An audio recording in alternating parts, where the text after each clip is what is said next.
नमस्कार, मैं प्रियंका राय। राम गुलाम online classes में आप सभी का स्वागत है। बच्चों, इसके पहले हम लोगों ने पढ़ा था भारतीय शिक्षा आयोग में ऊट के घोषणा पत्र के संबंध में सुझाव।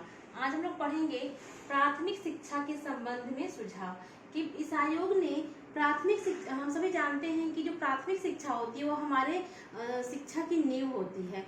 तो इस आयोग ने प्राथमिक शिक्षा के बारे में क्या सुझाव दिया था उसको हम देखेंगे। ऊट के घोषणा पत्र में भी इस आयोग ने कहा था कि जो प्राथमिक शिक्षा की जिम्मेदारी है वो स्थानीय निकायों को दे दी जाए।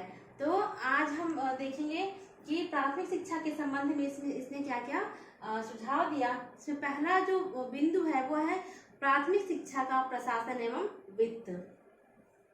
नंबर 1,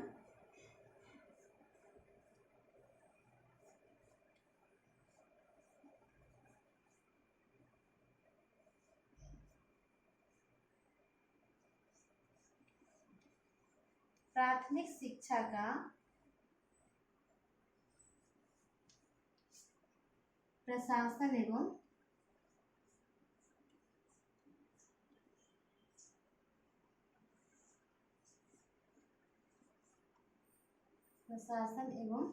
वित्त।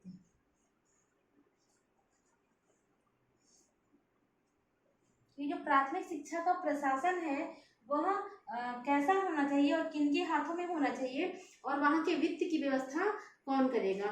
तो प्राथमिक शिक्षा के प्रशासन की जिम्मेदारी इस आयोग ने पहले ही स्थानीय निकायों को दे दी थी।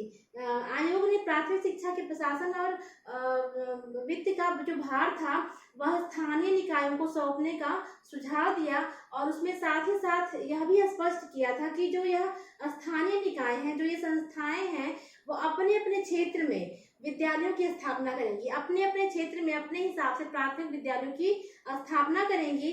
बस इतना ही नहीं करेंगी बल्कि उन विद्यालयों में जो शिक्षक होंगे उनकी भी नियुक्ति की स्थानीय निकाय ही करेगी और उसके साथ ही साथ उन शिक्षकों के वेतन का भुगतान भी करेंगी। तो भारतीय शिक्षा आयोग ने कहा कि प्राथमिक शिक्षा की जिम्मेदारी है वह स्थानीय निकायों को दी जाएगी। स्थानीय निकाय जो है वो अपने अपने क्षेत्र में विद्यालय खोलेंगी और साथ ही वहाँ शिक्षकों की नियुक्ति करेंगी और उन शिक्षकों के वेतन का भुगतान भी करेंगी और जो भी वहाँ के अन्य व्यय हैं, जो भी अन्य खर्चे हैं विद्यालय के, उस विद्यालय के भवन निर्माण हो गया, वहाँ की जो और जरूरत वाली चीजें हो गई, उसके लिए भी यही धन का व्यय करेंगी। और आयोग ने जो यह स्थानीय निकाय थे इनकी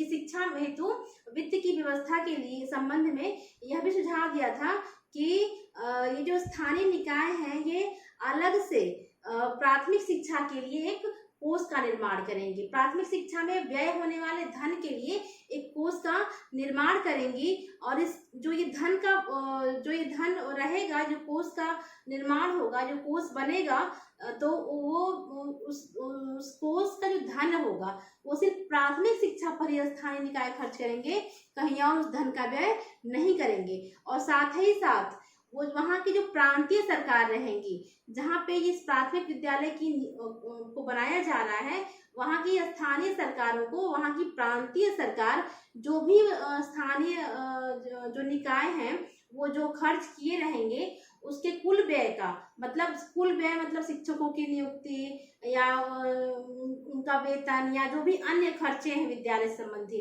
विद्यालय के रखरखाव संबंधी, रजिस्टर संबंधी, वहाँ की जो भी खर्चे हैं उसका सिर्फ 1/2 अथवा 1/3 भाग अनुदान के रूप में भुगतान करेगी। तो 1/2 या 1/3 भाग अनुदान के रूप में जो वहाँ की प्रांतीय सरकार है वो उस स्थानीय निकाय को भुगतान करेगी। आइए अब हम जानते हैं कि प्राथमिक शिक्षा के उद्देश्य।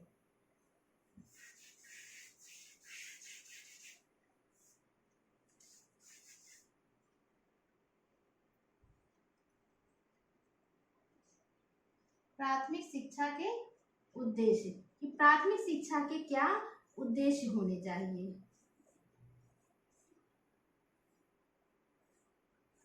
प्राथमिक शिक्षा के क्या उद्देश्य होना चाहिए, क्योंकि जब हम कोई भी कार्य करते हैं तो हमारा एक उद्देश्य उसमें निहित होता है।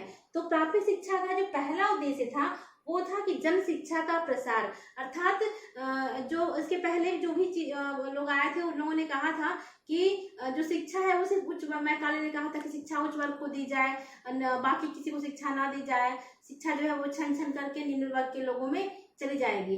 लेकिन भारतीय शिक्षा आयोग ने, हंटर कमीशन ने कहा कि नहीं, जन शिक्षा का प्रसार किया जाए, अर्थात सभी जनों को, जितने भी लोग हैं भारत में, जितने भी लोग हैं सभी को शिक्षित किया जाए, जन शिक्षा का प्रसार किया जाए, जन शिक्षा को बढ़ावा दिया जाए, जिससे कि सभी लोग शिक्षित हो सके। क्योंकि लॉर्ड मैकाले ने कहा था कि भारत में सिर्फ जो उच्च वर्ग के लोग हैं वो शिक्षित हो, और जो निम्न वर्ग के लोग हैं उनसे सुन सुन करके बातों को सीख लेंगे, उनसे सुन सुन करके बातों को जान जाएंगे, या पढ़ाई की जो चीजें हैं उसको जान जाएंगे। तो इस आयोग ने कहा कि नहीं, जन शिक्षा का प्रसार हो, जन शिक्षा को बढ़ावा दिया जाए, प्रत्येक जन के लिए शिक्षा मुहैया कराई जाए। और जो इसमें दूसरा जो इसका उद्देश्य था वो व्यवहारिक जीवन की शिक्षा, अर्थात लोगों को शिक्षा ऐसी दी जाए जो उनके व्यवहारिक जीवन से संबंधित हो, जिससे कि वो कुछ अपने जीवन में अर्जन कर सके, धन अर्जन कर सके, और अपने जो रोजमर्रा की जरूरतें उसको पूरा कर सके, और अपने लिए कुछ रोजगार वो कर सके, जिससे कि उनके जीवन में समस्याएं ना आए और उनका जीवन यापन आसानी से होता रहे।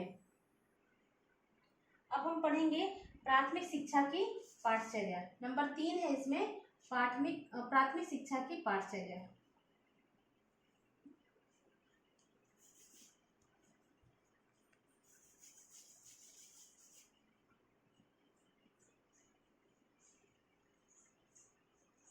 प्राथमिक शिक्षा की जो पाठचर्या है वो कैसे होनी चाहिए, प्राथमिक शिक्षा जो सिलेबस है वो कैसा होना चाहिए। प्राथमिक शिक्षा की पाठचर्या, तो इस जो ये भारतीय शिक्षा आयोग है इसकी दृष्टि से जो प्राथमिक शिक्षा की पाठचर्या है, प्राथमिक शिक्षा व्यवहारिक जीवन के व्यवहारिक पक्ष से संबंधित होना चाहिए, अर्थात प्राथमिक शिक्षा ऐसी होनी चाहिए जो हमारे जीवन से जुड़ी हुई हो।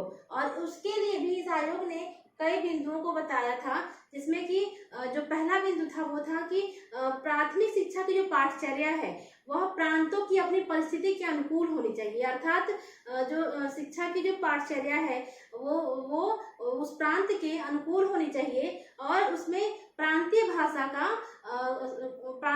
का प्रयोग होना चाहिए, और जो प्रांतीय व्यवहार है उसके मानदंडों की शिक्षा की व्यवस्था होनी चाहिए। मतलब जो कहने का तात्पर्य यह है कि जो प्राथमिक शिक्षा की पाठचर्या है वो प्रांतों की परिस्थिति के अनुसार होनी चाहिए, और उसमें प्रांतीय भाषा को सम्मिलित करना चाहिए था। जो प्राथमिक शिक्षा है वो प्रांतीय भाषा में होनी चाहिए, और इसके साथ ही साथ जो प्रांतीय व्यवहार है, जो आज उस प्रांत का जो वातावरण है उसके मानदंडों की शिक्षा की व्यवस्था होनी चाहिए, अर्थात उस प्रांत के वातावरण को देखते हुए शिक्षा की व्यवस्था होनी चाहिए।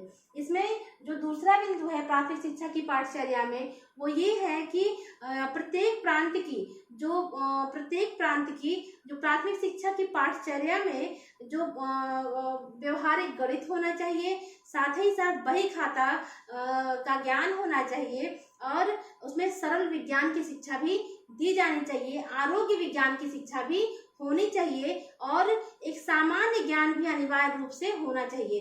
तो प्राथमिक शिक्षा की जो पाठचर्या है उसमें व्यवहारिक गणित, सामान्य ज्ञान, बही खाता, सामान्य विज्ञान, आरोग्य विज्ञान, इन सभी चीजों को सम्मिलित करना चाहिए। इसका जो तीसरा बिंदु है इस प्राथमिक शिक्षा की पाठचर्या का वो ये है कि जो स्थानीय आवश्यकताएं हैं, जो क्षेत्र की आवश्यकताएं हैं उसको भी ध्यान में रखते हुए, उस स्थानीय आवश्यकताओं को ध्यान में रखते हुए कृषि, पशुपालन, कताई, बुनाई, सिलाई इत्यादि की सामान्य शिक्षा देनी चाहिए, क्योंकि जो वहाँ की स्थानीय आवश्यकताएं हैं अगर हम उनकी शिक्षा प्राथमिक शिक्षा में नहीं देंगे तो जो बच्चा है वो उन चीजों को नहीं सीख पाएगा। तो प्राथमिक शिक्षा में वहाँ की जो स्थानीय चीजें हैं, कृषि है, पशुपालन में, जिसपे वहाँ के स्थानीय लोग निर्भर हैं, उसकी शिक्षा को भी सम्मिलित करना चाहिए। अब हम देखेंगे बच्चों प्राथमिक शिक्षा का माध्यम, कि प्राथमिक शिक्षा का माध्यम कैसा होना चाहिए, क्योंकि इसके पहले कहा गया था कि प्रांतीय भाषाओं का, उसमें प्रांतीय भाषाओं को सम्मिलित करना चाहिए। तो हम देखेंगे प्राथमिक शिक्षा का माध्यम।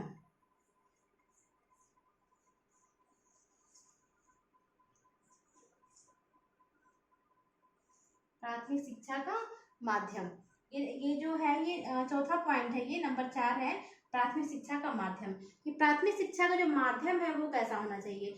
तो इस भारतीय शिक्षा आयोग ने सुझाव दिया कि प्राथमिक शिक्षा का जो माध्यम है वह देसी भाषाएं या प्रांतीय भाषाएं इसमें प्राथमिक शिक्षा के माध्यम में होनी चाहिए। और इस आयोग ने इसमें यह भी सुझाव दिया कि सरकार को इन भाषाओं के लिए विकास के लिए हमेशा प्रयास करना चाहिए। तो क्या कहा गया कि प्राथमिक शिक्षा का माध्यम देसी भाषाएं या प्रांतीय भाषाएं होनी चाहिए, या स्थानीय भाषाएं, जो उस स्थान की जो भाषा है, स्थानीय भाषाएं नहीं कहेंगे, प्रांतीय भाषाएं या देसी भाषाएं होनी चाहिए।